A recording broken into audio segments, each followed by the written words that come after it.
You have nightmares? Every soldier has nightmares. Only one who is ashamed of what he has done. You have no idea what I have done. Our bodies are given life in the midst of nothingness. Existing when there is nothing is the meaning of the phrase, form is emptiness. And all things are provided for by nothingness is the meaning of the phrase, emptiness is form. One should not think that these are two separate things. You do not fear death, but sometimes you wish for it. Is this not so? Yes.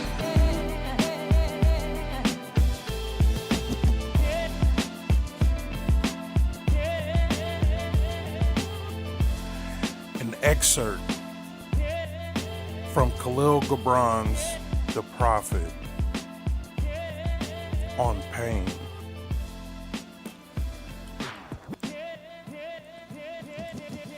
And a woman spoke, saying, "Tell us of pain." And he said, "Your pain is the breaking of the shell that endorses your understanding. Even as the stone of the fruit must break, that its heart may stand in the sun, so must you know pain. And could you keep your heart in wonder at the daily miracle of your life? Your pain would not seem less wondrous than your joy.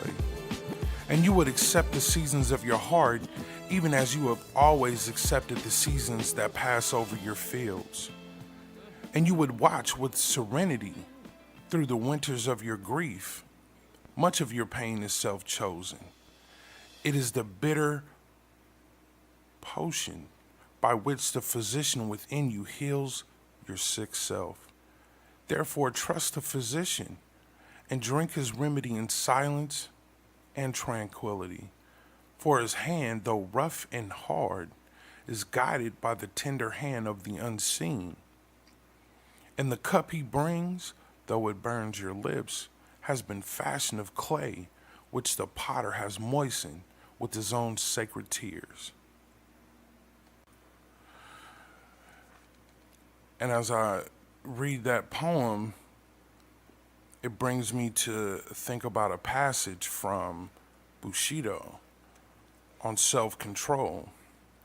And the passage goes, "I am inclined to think that in one sense we have to feel more than others, yes, doubly more, since the very attempt to restrain natural promptings entails suffering.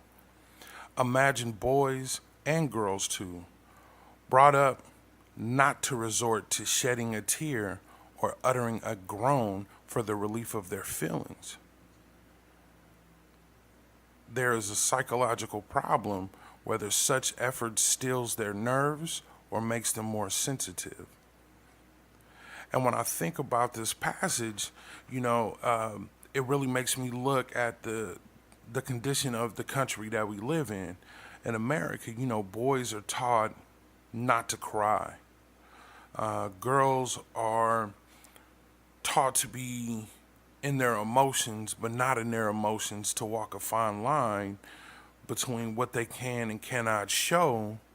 And when I think of, as I read the line where it says, "Imagine boys and girls too, brought up not to resort to shedding a tear or uttering a groan for the relief of their feelings." One of the things that I always teach my own kids, every feeling a human being can have, a human being is supposed to have. Emotions are releases. They're supposed to happen when you run into situations and you get angry, you get sad, you're happy, you're nervous, you're whatever the emotion is. You are supposed to feel it. Emotions let you know the boundaries of the situation that you're in. If you're happy, that is letting you know within these boundaries, within this line, within this moment or situation, you're happy. This is making you happy. If you're in a situation and you feel nervous, that is your body telling you something is off. Within these boundaries, this is a place you probably shouldn't be.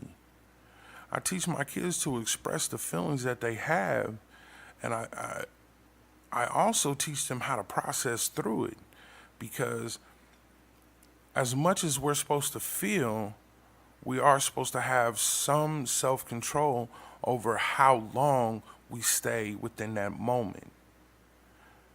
When you feel angry, you can't stay in anger forever.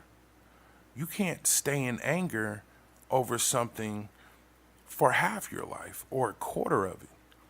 But it's not wrong to feel anger. So I leave you with this thought. Today, try not to avoid what you feel.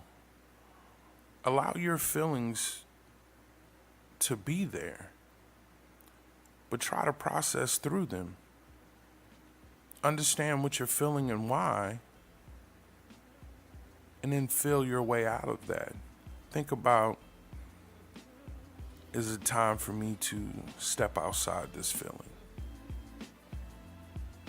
So, I only made this companion episode because during the last episode on Life is Pain, the First Noble Truth, it kind of brought up some of these thoughts to both that poem by Khalil Gibran and, and then once I read that, it brought me to, a passage out of the Bushido. So I really just wanted to get that out there to you guys. And I'm going to end this companion episode with Namaste, Salam, peace, and until next time. I said, empty your mind. Be formless, shapeless, like water. Now you put water into a cup. It becomes the cup. You put water into a bottle, it becomes the bottle. You put it in a teapot, it becomes the teapot. Now water can flow, or it can crash.